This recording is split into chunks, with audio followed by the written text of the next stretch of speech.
Well, good evening, everyone. We're going to go ahead and get started. I want to thank everyone for coming out for a repeat of our webinar this evening, um, especially on a Friday before a great weekend. As you know, tonight's webinar, which is sponsored by BNGAP in collaboration with AAMC MedEdPORTAL and Academic Medicine, as well as Harvard Medical School and Rutgers, New Jersey Medical School, is titled Opportunities to Publish During Medical School and Residency.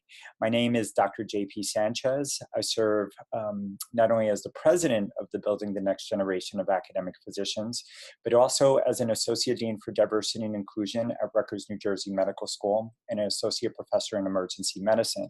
And I also have the honor of serving as an associate editor for MedEdPORTAL for a special collection on diversity, inclusion, and health equity. I'm just going to have a moment to have Dr. Huang also introduce herself and Mr. Chidi Akuobi. Hi, and I'm Grace Huang. I'm the editor-in-chief of MedEdPORTAL. I also have a passion for faculty development, and so I hold a variety of faculty development roles that really span career development, promotion, mentoring, and many other aspects. I also run a medical education fellowship, and it's my great pleasure to be here with JP and Chidi to talk about one of my loves, which is publishing in medical education. Hello, everyone. My name is Chidi Akuobi, and I'm a fourth-year MD PhD student at Harvard Medical School, currently doing my PhD in microbiology and infectious disease. And I also serve as the co-coordinator for the Physician Researcher Initiative track, which is part of SNMA. And the goal of that track is to really inspire students and medical students to pursue academic medicine as a career option. So I'm really excited to be joined here with Dr. Huang and Dr. Sanchez to talk about opportunities to publish research. Great, thank you, Chidi. So I'm just going to bring up the PowerPoint again. Sorry about that. And so we want to encourage you, as we're going through the presentation, please take a moment and note any questions or comments that you have in the comment box, and we'll be looking through those questions and bringing them up, and we hope to address all of them by the end of the webinar. So just to remind everyone, BNGAP, which stands for Building the Next Generation of Academic Physicians, was started about 10 years ago as an organization dedicated to helping diverse medical students and residents and fellows not only become aware of academic medicine as a career option, but also to provide them with the resources and career support to further explore and potentially embark on an academic medicine career. And when I talk about an academic medicine career, we're not only talking about the researchers at our academic health center, but also our educators and our clinical faculty who teach you and you learn from while you're rotating in medical school or during your residency program period. So often you'll hear me say, I want you to be faculty. And yes, I'm completely biased. I think it's been an incredible journey, not only practicing emergency medicine, but also having the opportunity to teach and do research within various academic health centers. But there's also a huge call for you to consider becoming future faculty. One of the main reasons is that there's a great demand for more individuals to become faculty in the future. Since 2010, there's been a growth of 14 new schools, new allopathic medical schools across the country, and another 8 medical schools are seeking accreditation. So you could only imagine that each of those medical schools will be looking to hire new faculty. And so this is a prime opportunity for you to not only do the clinical work that you're interested in, but also to teach and do research. There's a great need, in particular for diverse individuals, to consider serving as faculty.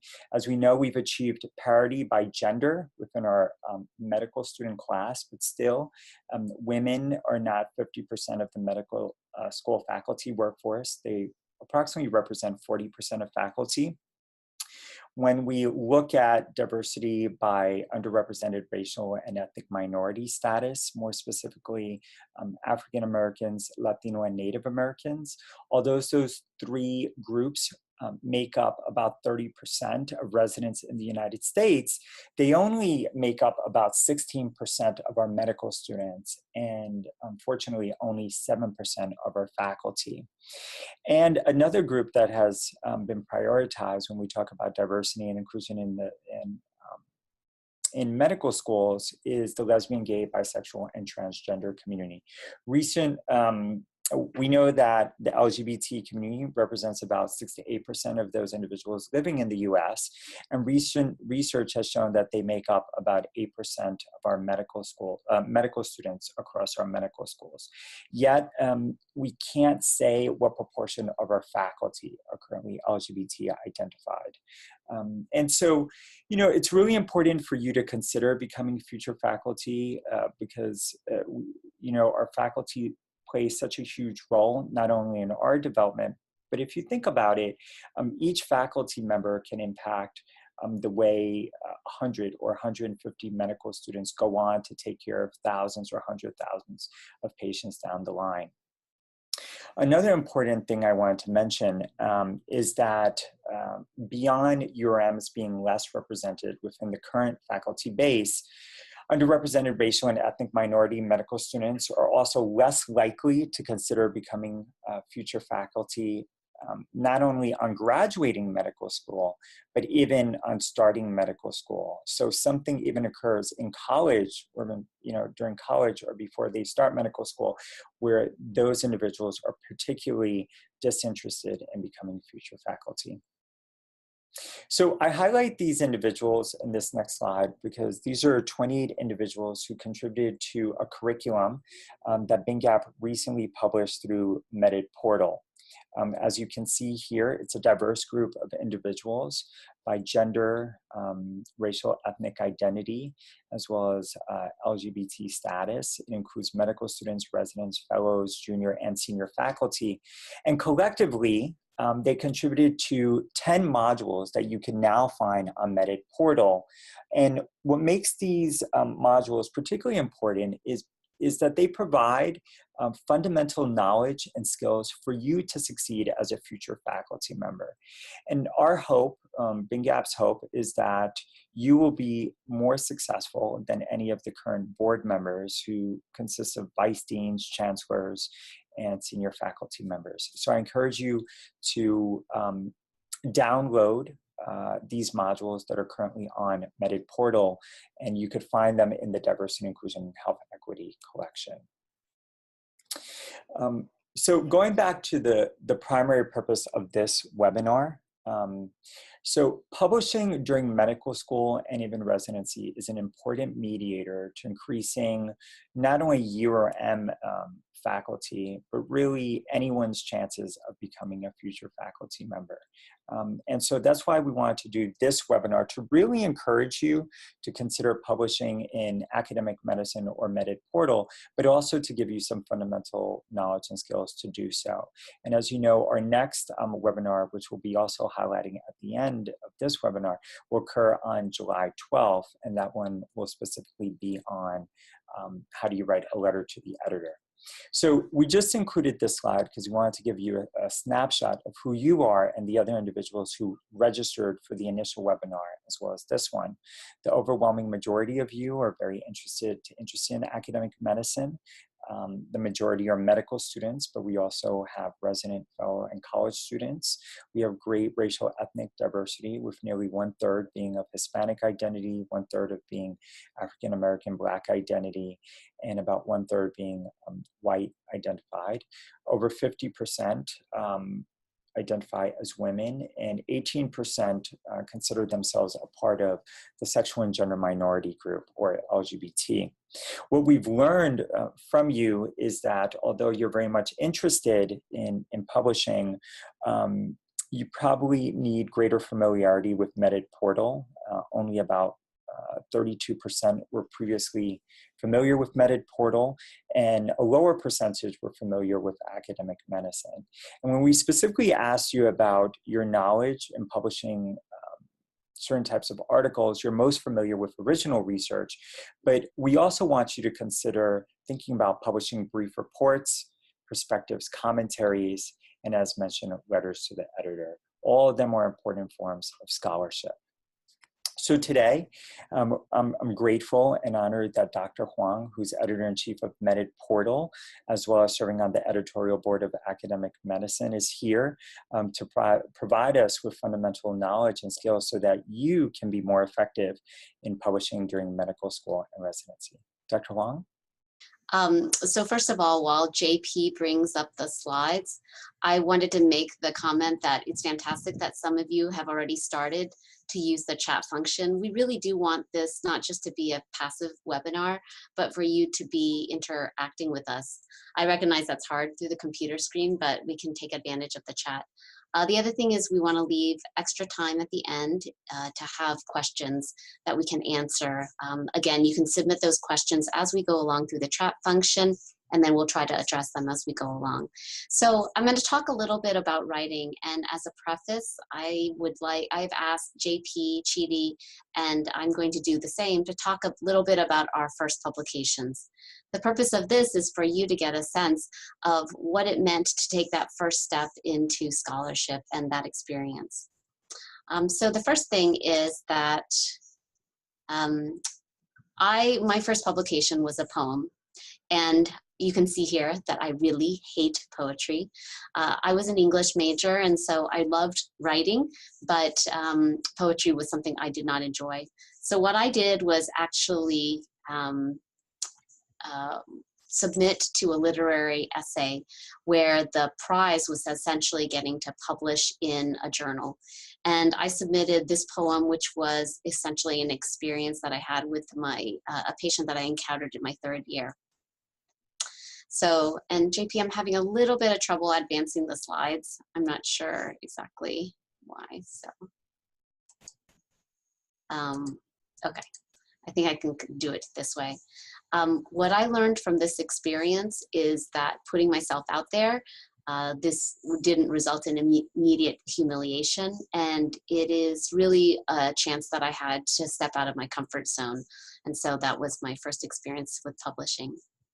My second experience was an actual research paper, and it was this study that was eventually published in the American Journal of Medicine about how residents are not comfortable doing bedside procedures, which is, to me, kind of obvious, but it was something at the time, an area of interest for clinical researchers.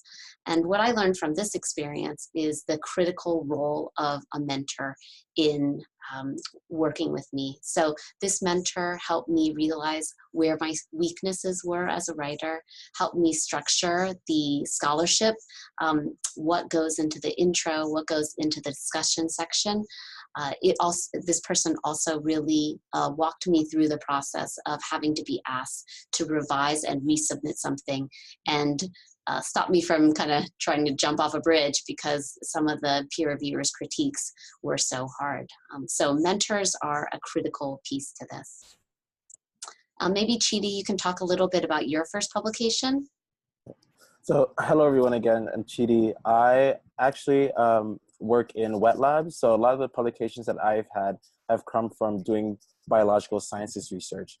And the first publication I had, I remember, came out a year ago, but the actual research was performed back in 2013 while I was doing my master's thesis at University of Cambridge. Sorry, let me just eat this. I apologize for that.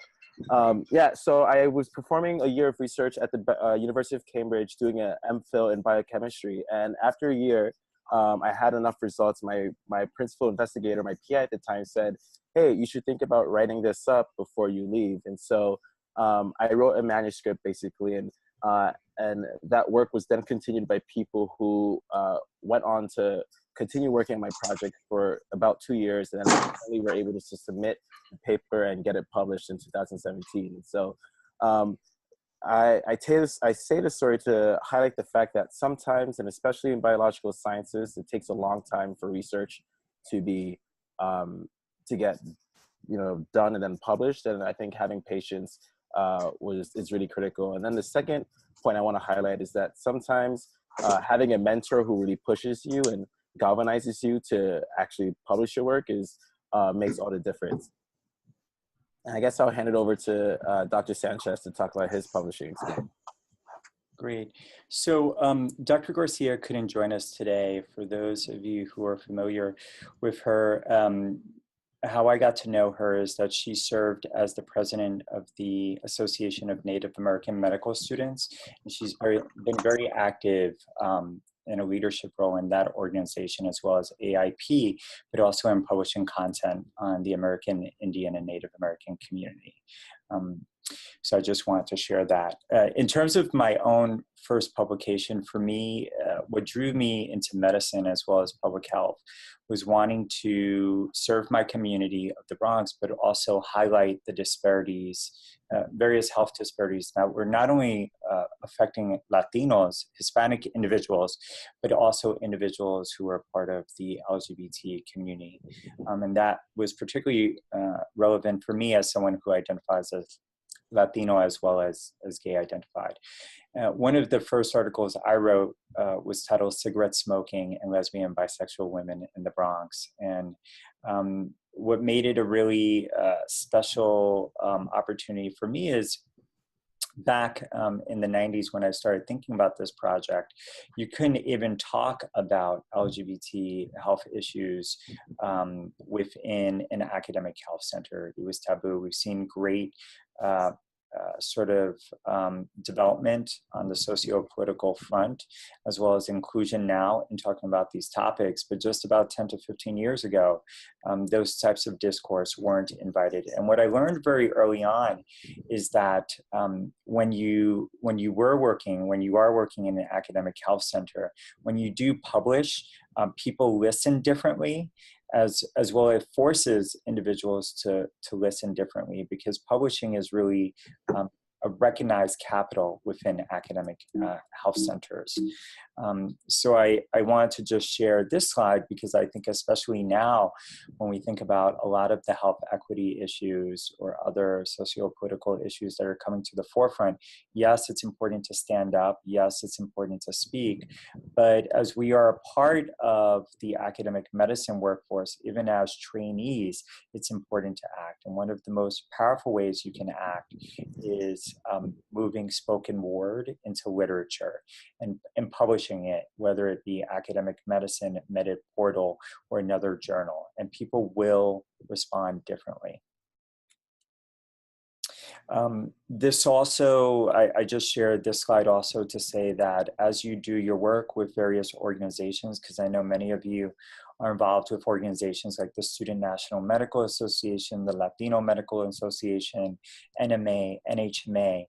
Everything that you're currently doing is not only important for your own leadership development, is not only important for those respective communities, but it's extremely important for us to document the journey and the history of those movements. Otherwise, it's very easy for people to say that it never existed or it never had an impact. And so that's something that BNGAP has taken to heart. And I just highlight here one of the articles written by BNGAP in the form of a commentary. And this commentary appeared in Academic Medicine, and it was a pretty straightforward commentary titled "The Building the Next Generation of Academic Physicians Initiative, Engaging Medical Students and Residents." So really take everything that you do and view it as an opportunity to publish and make it a twofer or a threefer. So I'm going to pass it over to Dr. Huang.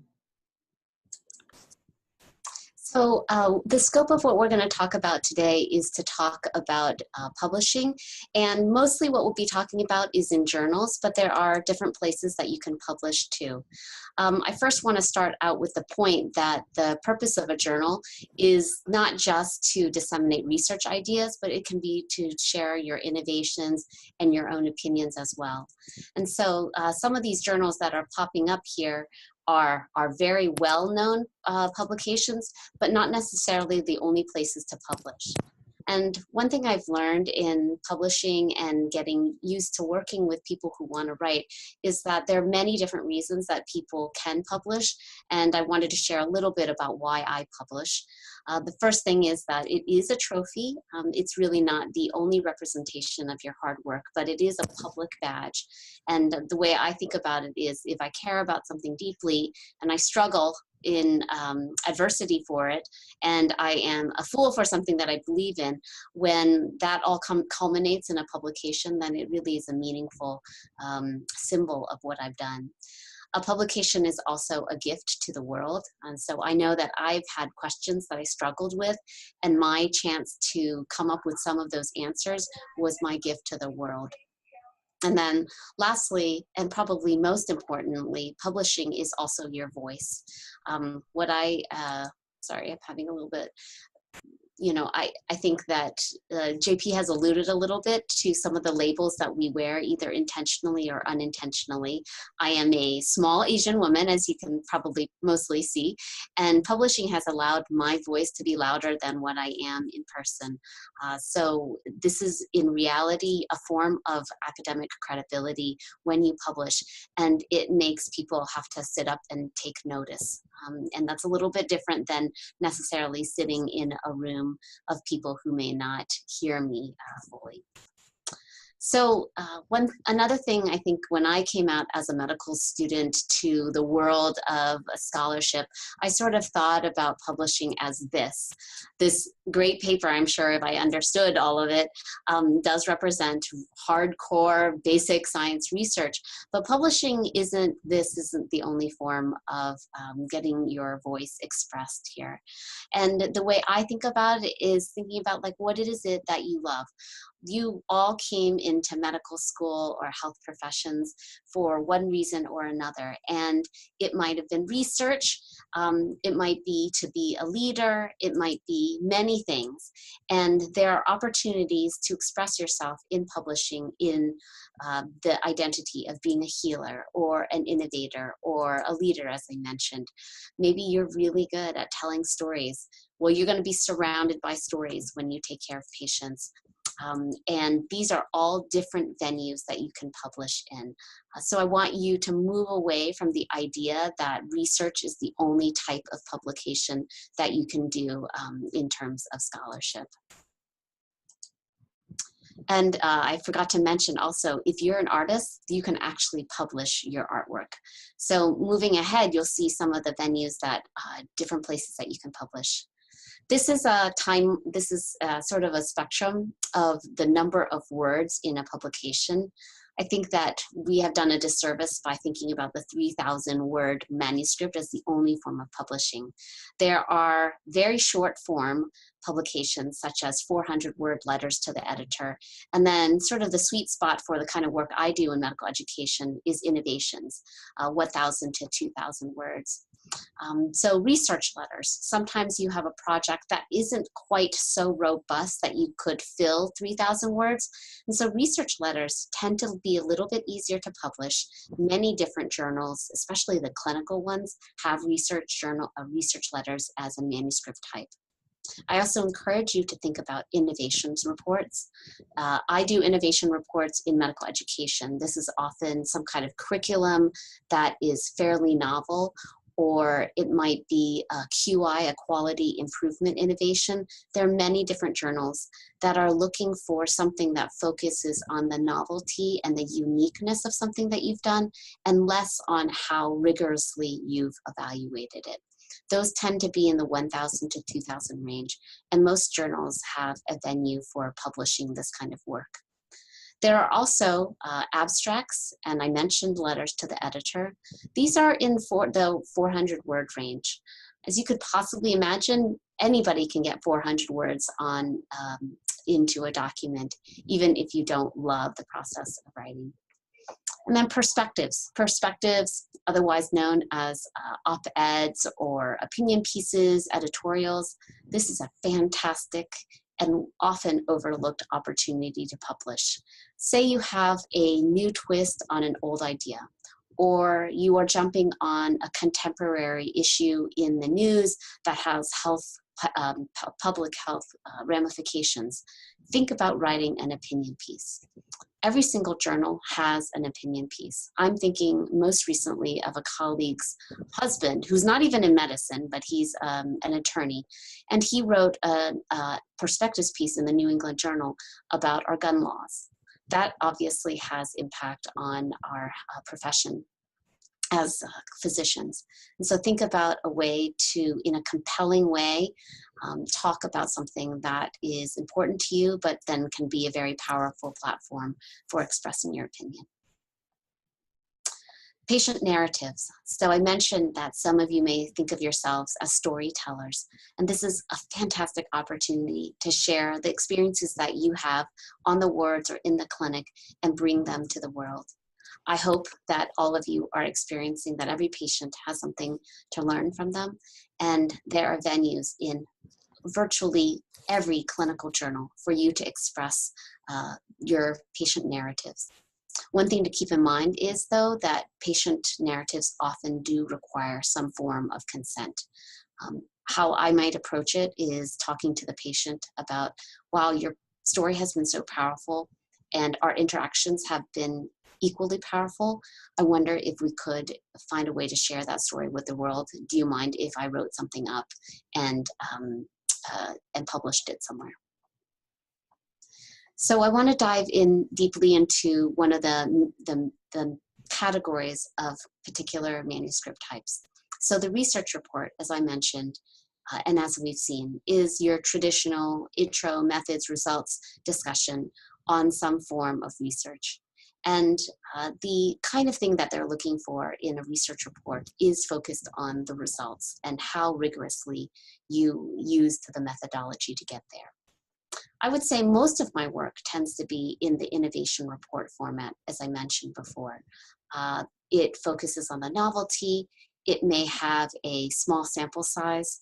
It's usually on a topic that is of broadly generalizable value to the community. And then the evaluation is a little bit less important. So an example of an innovation report that I published was creating a clinician educator track within our internal medicine residency. There are a lot of tracks within residency, global health, there may be one in primary care. We were one of the first programs to establish one that trained residents in medical education. So we described this as an innovation report. We didn't have any fancy methodology. We had some satisfaction surveys. We only have 6 residents a year. But because it was fairly novel to set aside that much time in residency to train them to be educators, then it was picked up as a publication. As I mentioned, perspectives pieces, here's a little bit more details on it. It tends to be more descriptive, providing some context and the background for your topic is really important. The one here is talking about core entrustable professional activities for entering residency. This was one of the first papers that described the use of EPAs, which is a form of assessment of how well you're doing as a resident in residency. So again, it's focused on the novelty of the implementation. I now want to mention a couple of different manuscript types in a variety of different journals.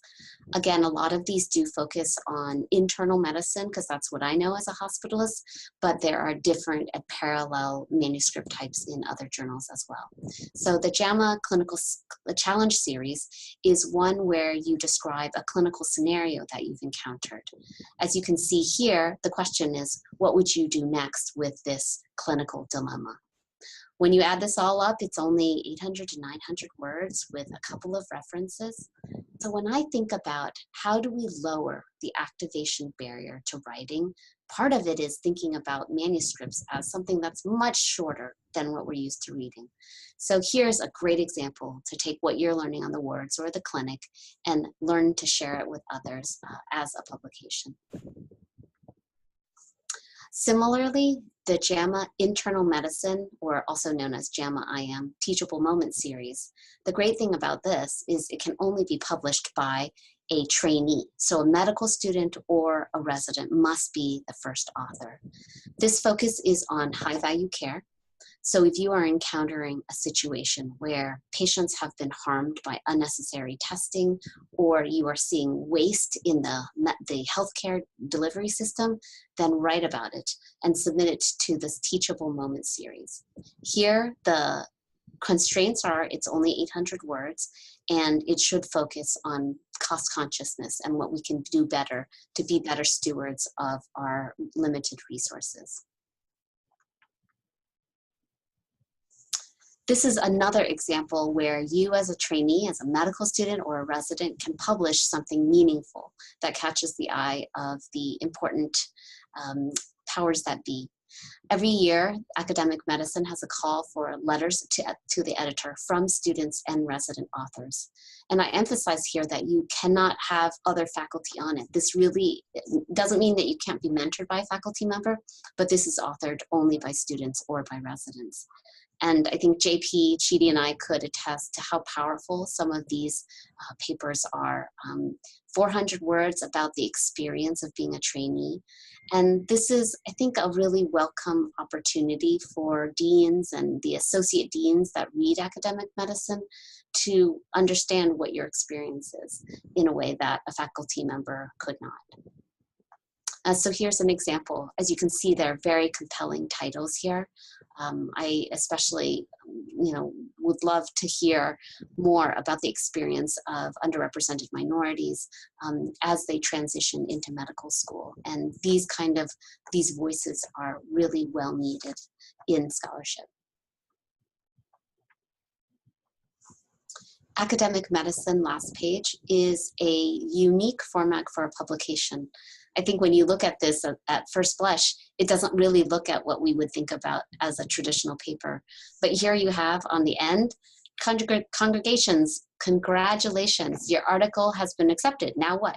Media, social media, and other outlets for promoting your work. I feel like this is absolutely in the wheelhouse of what you do as students and trainees, which is use social media. So it's a kind of fancy infographic with some neat tips and strategies for it. As you can see, there doesn't have to have a ton of evidence, and yet this is a citation that is peer-reviewed and can be published, considered a publication. I mentioned that those of you who have a gift for storytelling or are exposed to many patient stories can write them up. Here's a paper in The Lancet, which is what we know of as one of the most prestigious medical journals. And this is written by a colleague of mine who wrote a story about encountering a patient who was anonymous, but the only form of ID that he carried was a library card. And so she wrote the story about how she took care of this patient who unfortunately ultimately died. I mentioned that some of you may be gifted with art history. This is a publication, again, a very untraditional publication, but a publication nonetheless by a resident who showed it to me when she was interviewing for residency. Again, a very powerful and very talented writer who has a publication as a graphic. On that same note, you can publish graphic novels or comics. Annals, which is, again, a very prestigious journal, the Annals of Internal Medicine publishes graphic novels. And this is a comic strip about this author's struggles as she came back as a working physician mom. And I think one would never have imagined being able to draw comics about breastfeeding and the challenges of work and life integration. But this is the contemporary world of scholarship. I want to talk very briefly about MedEdPORTAL, mainly because it is a great opportunity for you as a trainee to publish. The uniqueness of MedEdPORTAL is that we publish medical education resources. That is, any kind of teaching activity or assessment activity that you've either encountered or created can be published in MedEdPORTAL. So a couple of fine points about it. It is published by the AAMC, the Association of American Medical Colleges, and it's an open access journal. We were recently accepted for Medline indexing, which means that if you search your publication, then it will come up in Medline. We peer review not just the manuscript that goes along with the submission, but also the workshop materials, the slide set, the assessment tools, whatever evaluation workshops or instructor's guides. And the idea is that somebody who is coming to MedEdPORTAL looking for resources gets everything that they need in order to implement that teaching activity at their own institution.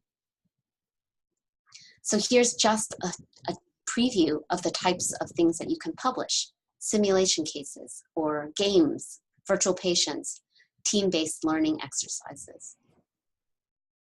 I wanted to highlight the work of some fantastic faculty members and trainees to give you a sense of what you can publish.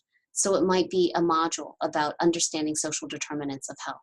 This particular publication describes home visits and some very, very powerful patient and student narratives as part of the evaluation of that work.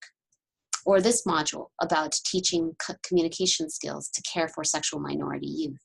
Again, you can think about the strong educational need and the uniqueness of this and how important it is as a contribution to the literature.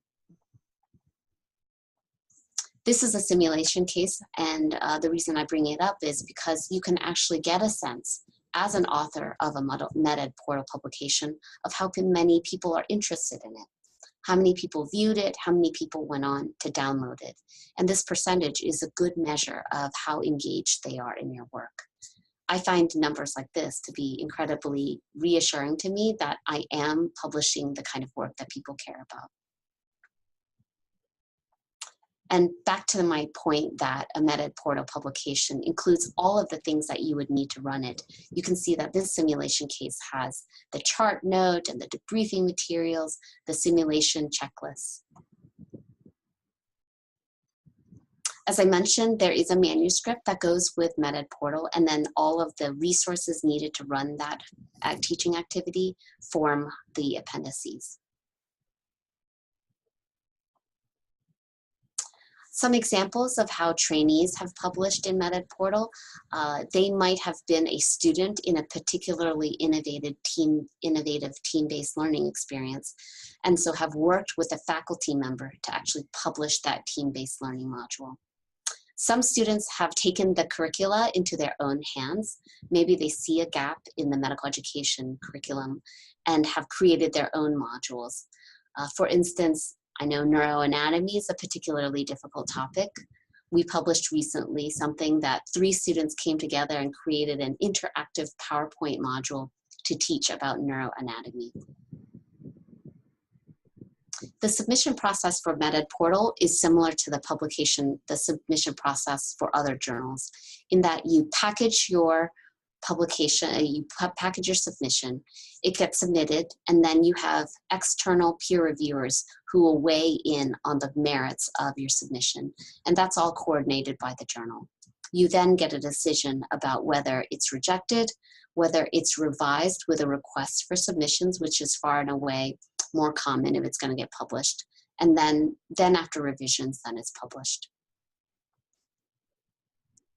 I would say also, because it is hard to get published, rejection is a normal part.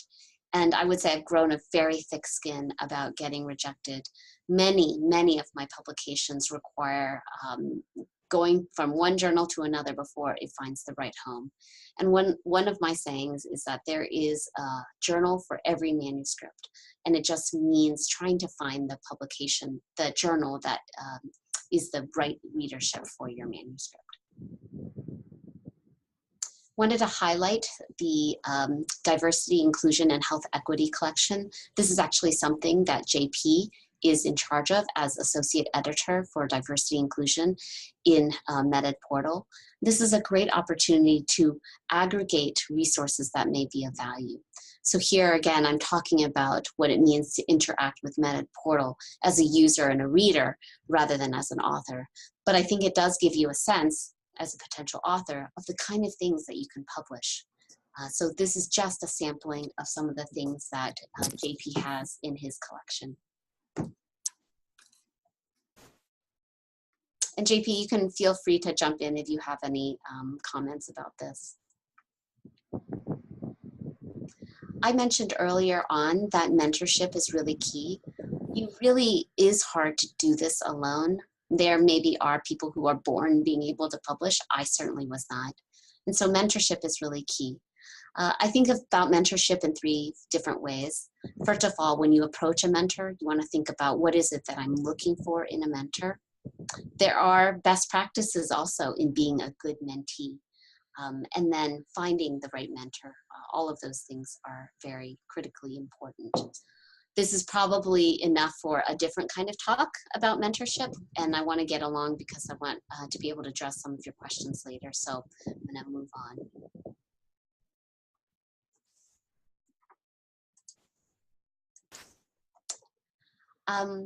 This is really about the idea of having a niche.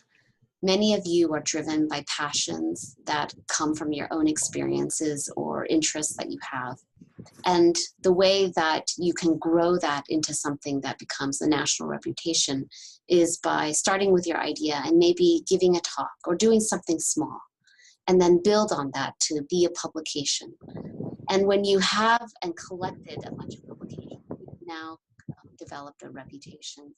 When you become a faculty member, if that's what you want to do, this is really what people are looking for when you go for promotion. Do you have a reputation in a particular area that is your niche?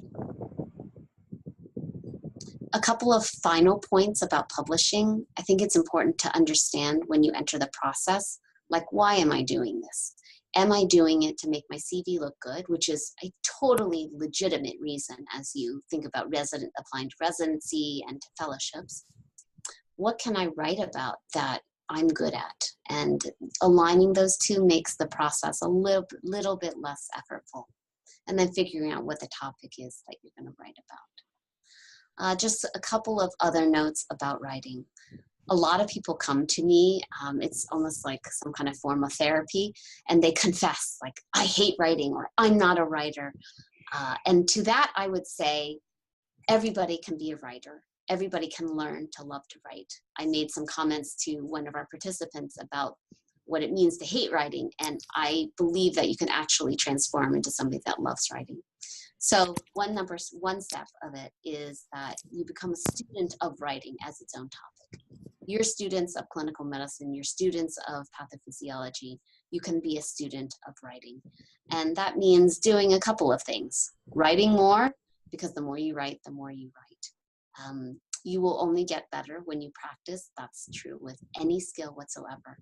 And that might mean attending writing workshops. It might mean asking your mentor to give you feedback specifically on your writing, and not just your research, but also your writing. It might mean reading work with the eye towards understanding, why is it that this paragraph is powerful? Or this email that I just got from a faculty member, why is it so rambling? And sort of putting a second layer of eyes on writing and figuring out why something is effective. Sorry, I'm getting a little bit of an echo here. And I think with that, I'm going to turn it back over to JP, because I think what we would love to do right now is sort of run through our questions and answer them. I think we had a really robust set of discussion questions last time, and I want to leave time for that. So JP and Chidi, does that sound okay to you? That sounds great. Let's just, I'm just going to take us to some of the questions that have come up.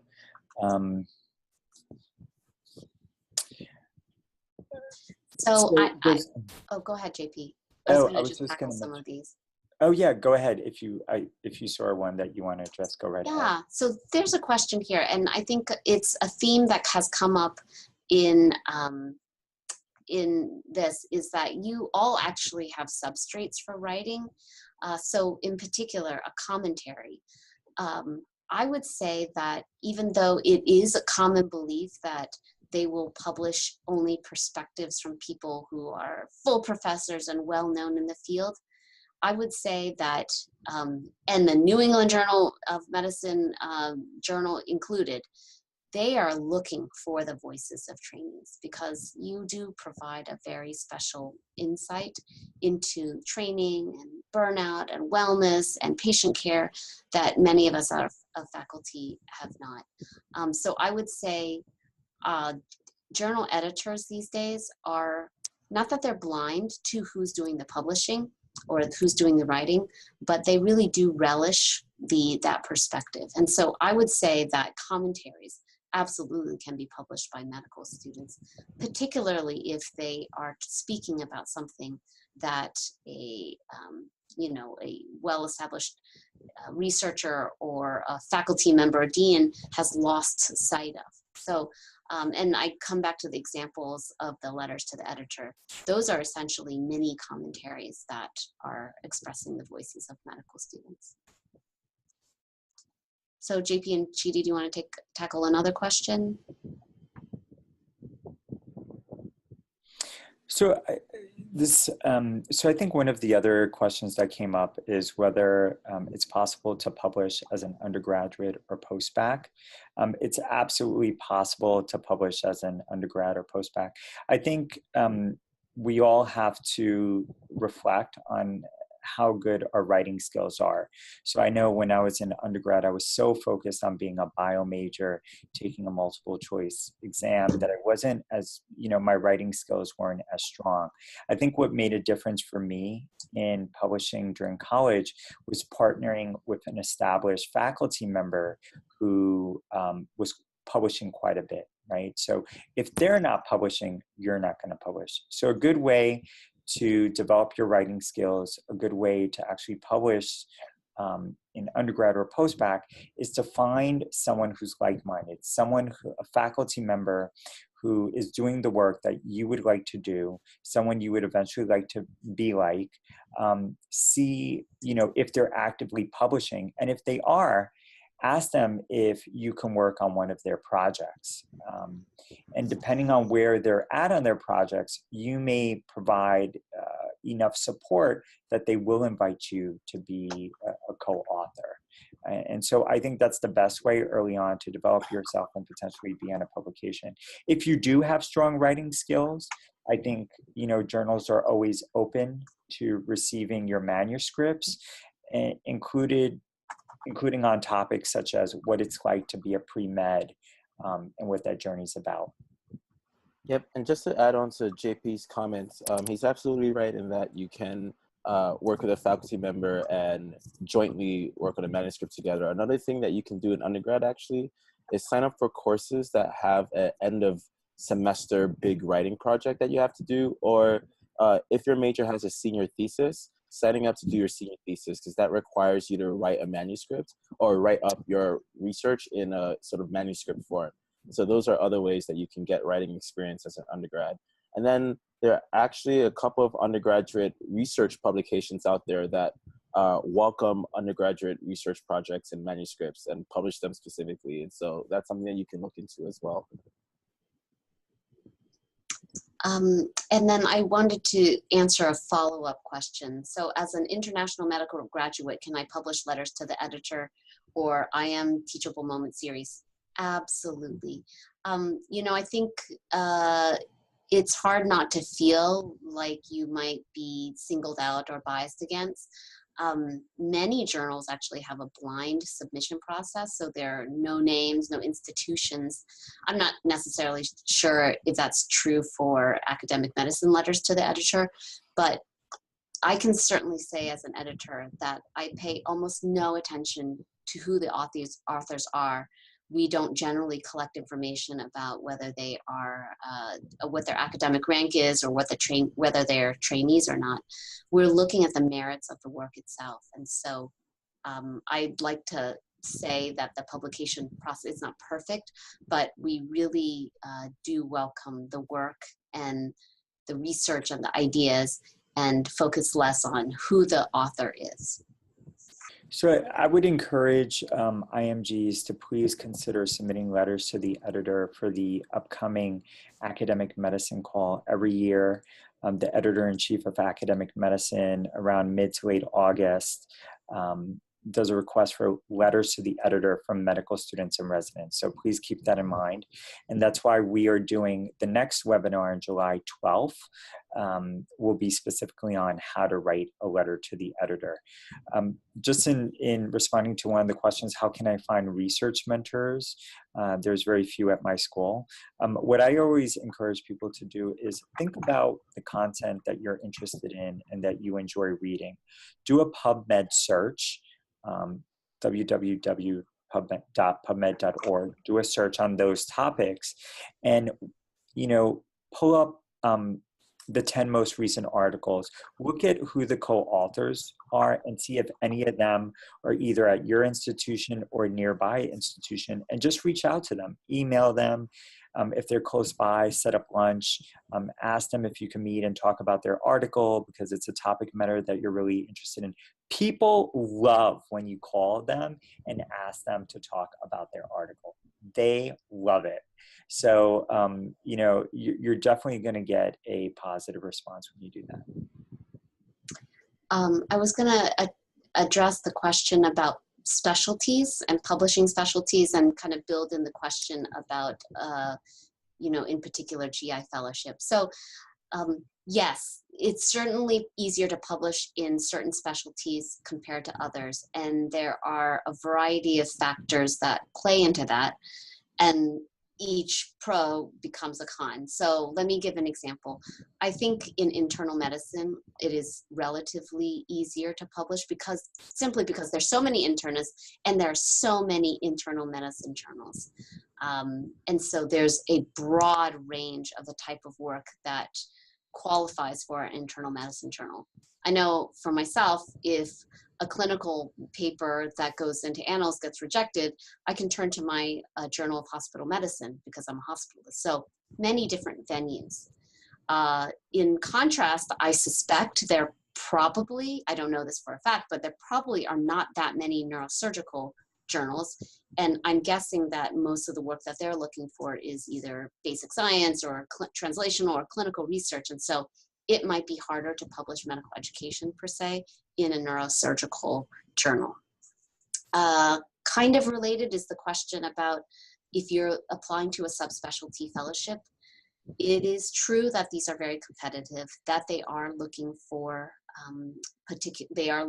people who have shown a track record of productivity, and one of those is publishing.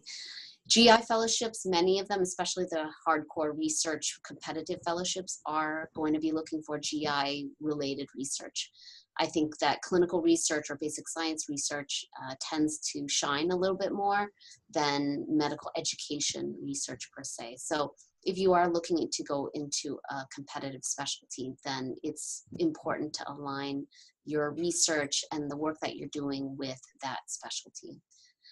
That being said, an area like quality improvement really spans all specialties. And so doing a QI project in GI might be something that fellowships would be amenable to. I think just following up that question in common, Grace, have you found that more and more residency programs are offering tracks for their residents, such along the lines of like an educator track?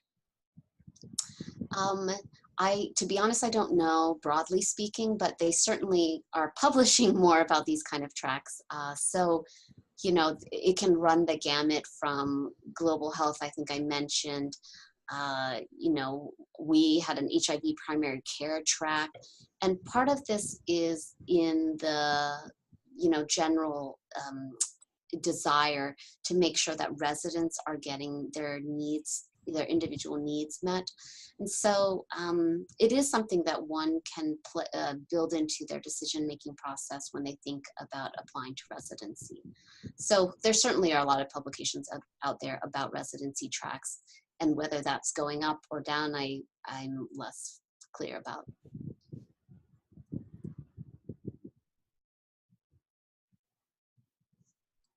Great. So I want to thank everyone again for joining us for this webinar. As mentioned, the next webinar will be, I'll just bring it back up, will be on July 12th. And if you have not received an email yet, you will, and that will be on writing a letter to the editor. I also want to mention another BNGAP innovation that will be occurring in early September. It's titled Critical Transition Seminar, Finding Your Academic Residency, Fellowship, or First Academic Position.